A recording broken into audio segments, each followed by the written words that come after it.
I come from a long lineage of proud warriors. We had a great number of visitors at our dojo, many of them masters of their respective disciplines. At some point, I picked up a blade of my own and began to mimic their movements. Back then, I enjoyed the training for what it was, valuing the journey over the destination. That is, until I met him, the supreme swordsmaster of the Eternals, Eata, once known as the demon Zomba. With a single glance, he identified all of my weaknesses. Then, with a few words, he taught me to overcome them. His strength was beyond captivating.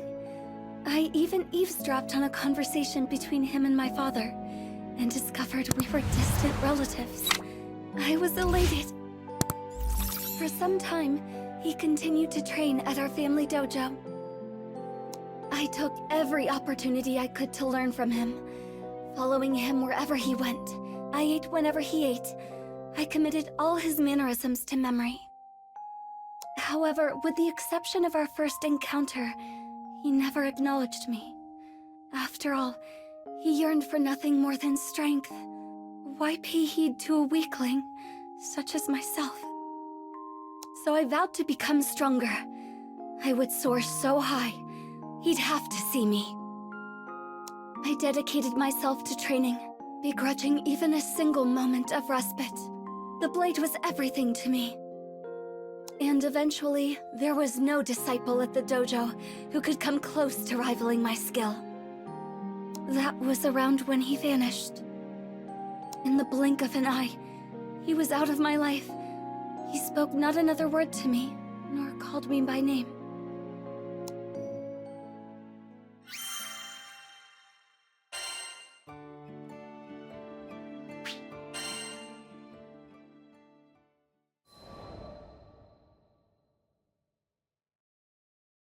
I was meditating in the forest one day when a group of travelers approached me. I didn't know them, but they were the captain and the crew of the Grand Cypher, and my future. Initially, I thought they were lost and had come to ask for directions. I was only half correct. They were seeking guidance, but not out of the woods. They wanted to learn martial arts from me. I shook my head. I was no master, only a chrysalis struggling to break free of my own shell. I believed the captain was mocking me, but that wasn't the case. I looked into the captain's eyes and found truth, alongside a burning desire for strength. It felt as if I was in his presence again. I found myself drawn to the captain. That's why I decided to join the crew of the Grand Cypher on their journey across the skies. I was convinced that this was the only path that could reunite me with Zomba.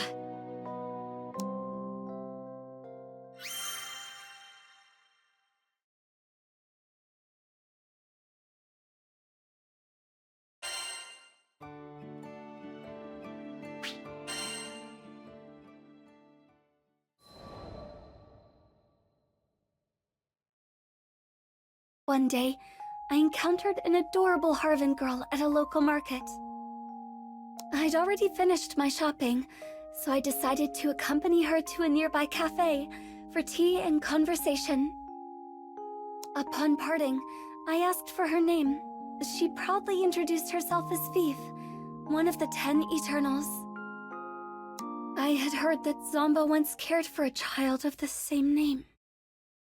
A jealousy brewed within me that I hadn't felt before.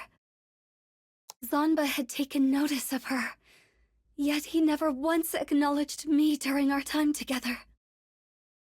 My inner peace had been shattered. I retreated to the mountains and started my training anew. But the more I tried to find direction, the more I realized how lost I truly was. It was Lyria and the captain who brought me back. They appreciated me for who I was. Nothing more, nothing less. Perhaps I too could learn to love the living, breathing me, and not a ghost of the future. That thought filled me with so much contentment. I was ready to give up on chasing Zomba. But the universe works in strange ways. As soon as I was about to let go, Fief helped bring me and Zomba together again. It was then I finally put into words how I felt. I spoke about how I wanted him to acknowledge me, to call my name. He listened quietly, and for what I felt was the first time, truly saw me. But I had yet to see and love myself. As part of my quest for self-discovery, I crossed blades with Zomba. No, Ayata. We fought for days. He no longer believed I was a weakling. After our battle, we visited the tea shop, and it was there that he first addressed me by name. Never had tea and cake tasted so sweet to me. Now, with nothing holding me back, I am free to soar toward ever greater heights with my beloved companions on the Grand Cipher.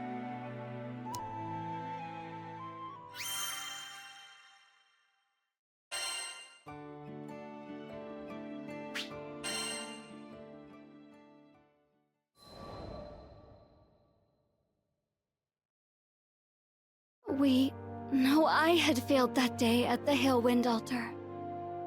I had spent years training and sharpening my skills, devoted my entire life to the pursuit of strength.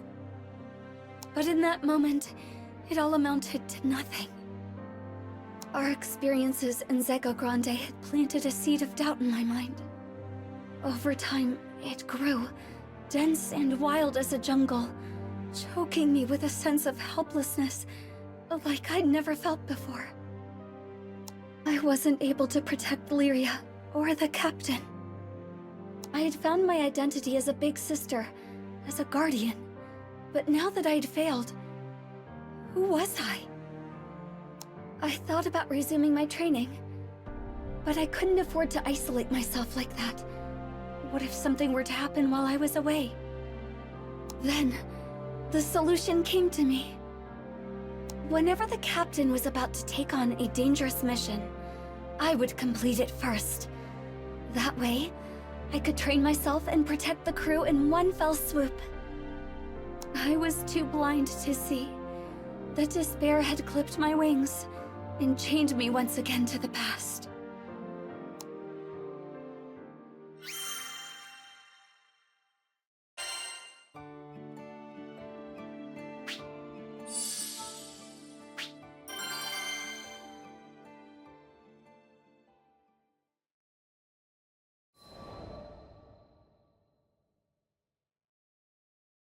Are there any particularly dangerous missions available? Sierra Ocarte, with her usual cheery disposition, set a list of options before me. Sure are. We've got a few jobs here that only a crew of your caliber could handle. In fact... She paused and looked at me with a quizzical expression. You know, I can't even remember the last time I saw you here by your lonesome. Don't you usually do things as a crew? I told her I intended to undertake these missions alone, as part of my training. I gotcha. The grind never ends for you, huh?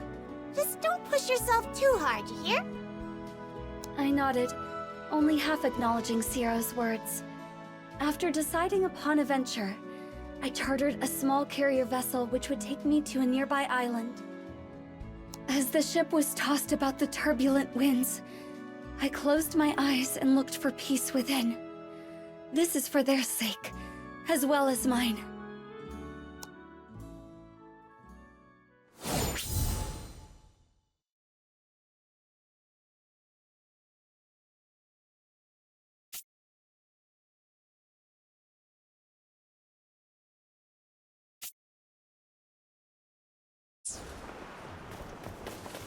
According to Sierra, the threat should be somewhere around here.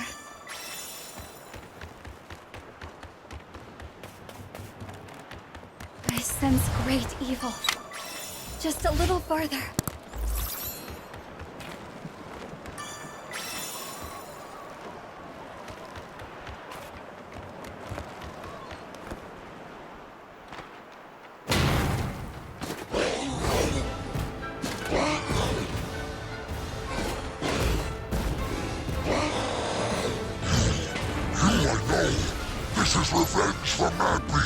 Shall we test which is stronger?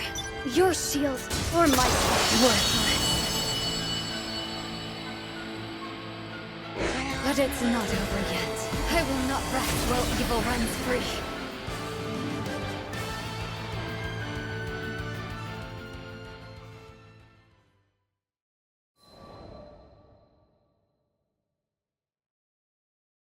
Do you not have anything more dangerous? I made quick work of the mission and returned at once to Sierra. She seemed taken aback when I demanded more work, but I was determined. If someone had to risk their life, better me than the captain. The crew didn't have to know. They would be kept free from worry and danger, while I grew stronger. I was so absorbed in my thoughts, I'd failed to notice how Sierra's eyes grew ever more clouded with worry.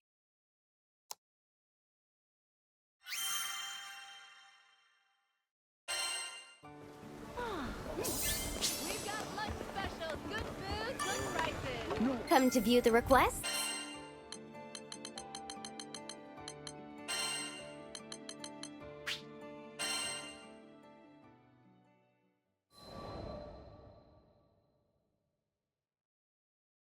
I continued to take one treacherous job after another. If you want someone safe, then keep them from entering the tiger's den. It's as simple as that. Are you really sure you're up for another one, Narmaya? Sierra worried for me, but there was no turning back now. My labor had bore fruit. The rest of the crew was beginning to look healthier, better rested. They returned earlier from missions, bearing fewer injuries. I appreciate the concern, Sierra, but the path to strength is long and narrow, and I must continue down this path, for all of their sakes. I was fixated on protecting my loved ones. They were all I could see. If they were safe, then nothing else mattered. That thought alone was enough to steel my resolution.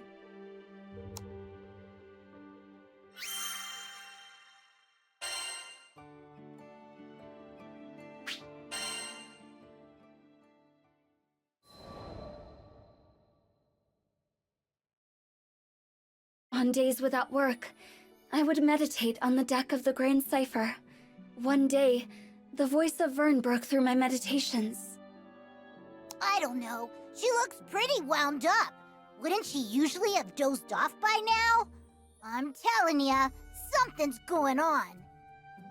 He was livelier than ever. Perfect. You shouldn't push yourself too hard, Narmaya. And sweet, tender Lyria. Yes, this was how things should be. I cracked open my eyes and stole a hopeful glance at the captain. But on that kind face, I could read only worry and distress. I wanted nothing more than to comfort my darling. No, I was acting for their sakes. I had already come so far. If I could just hold to my path a little longer, make the skies a little safer, then I could go back to being their big sister. I needed more strength. I needed to be worthy of this family. The crew of the Grand Cipher was powerful, but in the end, we were only small people in a vast sky, filled with endless dangers. If I didn't get stronger, one day that sky would engulf us.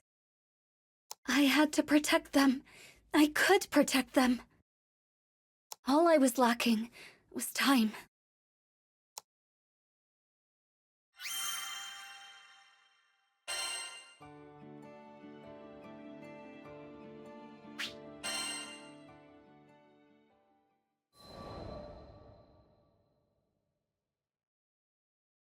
I couldn't believe it. I rushed back to Zero after every mission, but that day the captain had dropped by without my knowledge and taken up a request, a particularly treacherous one. It was careless to think that Zero would reserve every single dangerous job for me. The Grand Cipher crew's more than capable of handling it. Couldn't she see? The universe worked in dark and mysterious ways. Their lives were always in danger. If I allowed monsters to wander free through the skies, their rot would continue to seep until I, just one lonely figure, could no longer hold back the tide. I had to hunt them all down. There was not a moment to lose. I had to cut down the root of evil so it could never spread again.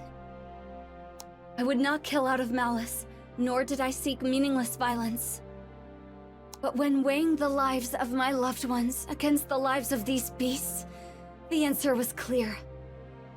As long as their threat persisted across the skies, the crew would never truly be safe. And so I would wield my blade to protect the crew and the helpless. For the captain, I would become the harbinger of death. Everything is for the captain. My captain. My dearest captain. I would kill, and kill, and kill, and kill. Every last threat.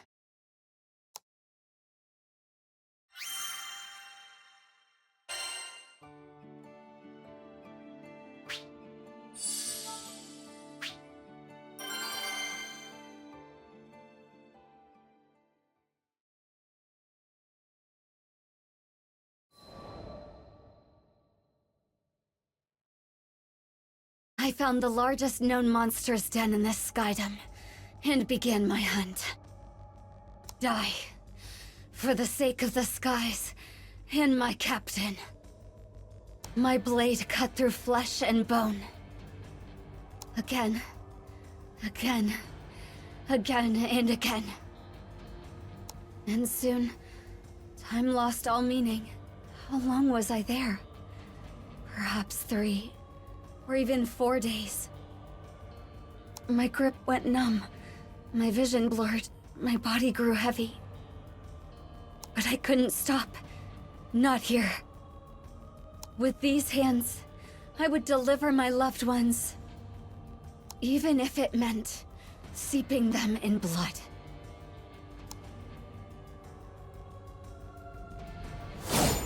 Next is 979. I must stay strong.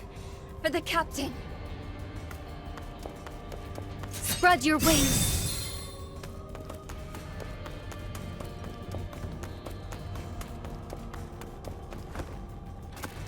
I must destroy every threat.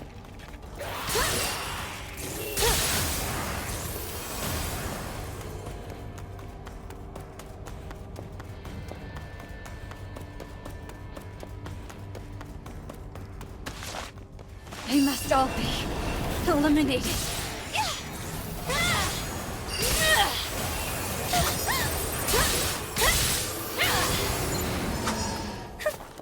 My hands have gone numb, but even in death, my sword and I are one.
Out of my sight.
To see me is to see death.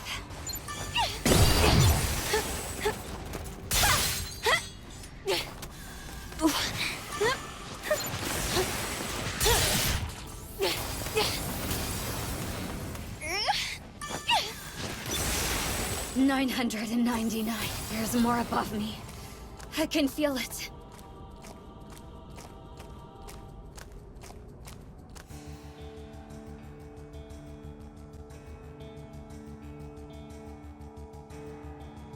Here.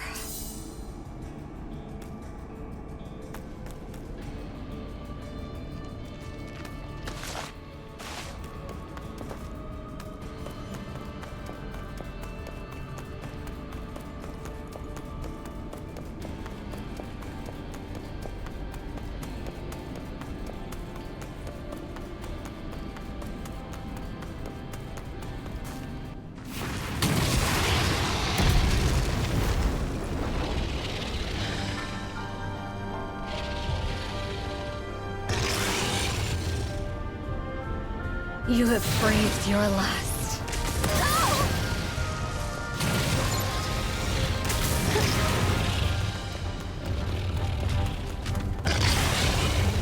Foam Omnitor will take your life, even if it costs me mine.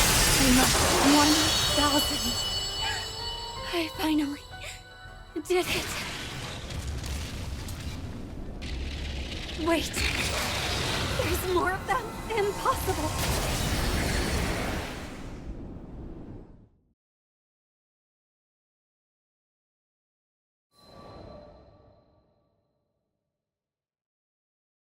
My body had reached its limit. I had managed to fend off countless hordes of monsters, but more kept creeping from the shadows.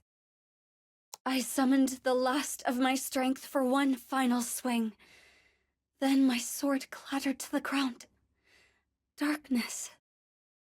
Monsters began to close in, claws drawn, ready to kill. I closed my eyes, waiting for it all to end. But before my mind could fade into darkness, I was roused by a brilliant flash. Narmaya! Captain? Let's get you out of here! Quickly! You had us worried, you know?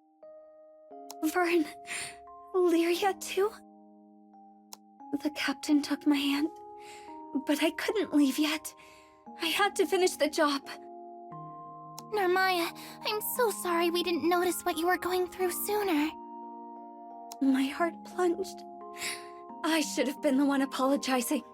I was the one who failed. Gently, I tried to withdraw my fingers from the captain's. We heard it all from Sierra. Can't believe she's been giving you all the hard jobs. You were doing it to protect us, right? I parted my lips. They needed to understand that it wasn't Sierra's fault, that I brought this all on myself. But my arid throat could not push out a voice. After a moment of silence, the captain pressed down on my hand. Narmaya, I want to protect those closest to me, same as you. So if something's on your mind, don't keep it to yourself. We're here for you. And just like that, I was overcome with the emotions I had tried so hard to suppress. How could I have been so blind? Not a single one of us could protect the crew, but that's okay, because all of us could protect each other. The whole is greater than its parts. The captain's grip was firm and led me blinking into the sunlight. There, I saw worry etched into the faces of the crew. I realized that, by putting myself in harm's way, I hurt those who cared for me. Those who loved me, those I wanted to spend my days with, now and forever. But the course I had been following could only lead to isolation. The captain still hadn't let go of my hand, though the grip of those calloused fingers was firm. I felt a gentle kindness in their warmth.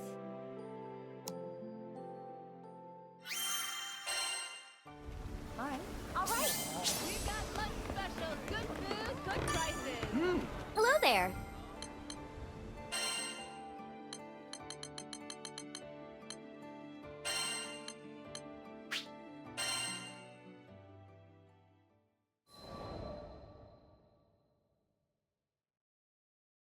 Captain, are you hungry? I'd be more than happy to feed you. Or maybe you'd like a nap. I always thought I had to be strong for my loved ones, never truly realizing they were my strength. We supported each other. We lessened the burden of sorrow and shared the light of joy. Lyria, you've got a bit of cream on your cheek. Here, let me wipe it off for you. Oh, thank you, Narmaya. I'm glad Butterfly Girl's back to normal. But is it just me, or is she laying it on even thicker than usual? Vern was adorable, trying to play the part of the tough dragon. However, as I took him into my arms, I thought, he shouldn't have to put on an act around me. After all, we're family, aren't we?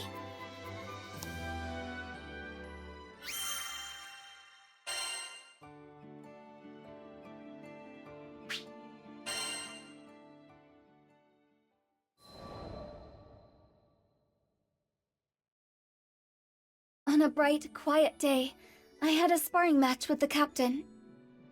I once locked myself away from the world in the pursuit of strength, training in solitude. But I've since found that I train best with those I love around me, to lend me a guiding hand or an encouraging voice. The captain held nothing back during our session. It seems I'm not the only one who has grown stronger. Our blades rang bright and clear, and the captain's smile is a clear reminder of how far I'd come. After training was over, we stood for a while longer on the deck of the Grand Cypher, feeling the breeze. Above us, the azure sky was spread as far as the eye could see, its splendor too much to take in all at once. I felt as if I would be consumed by the sky itself, and grasped the captain's hand. In that moment of peace, I swore that I would keep learning and growing. Not alone, but together with those I love.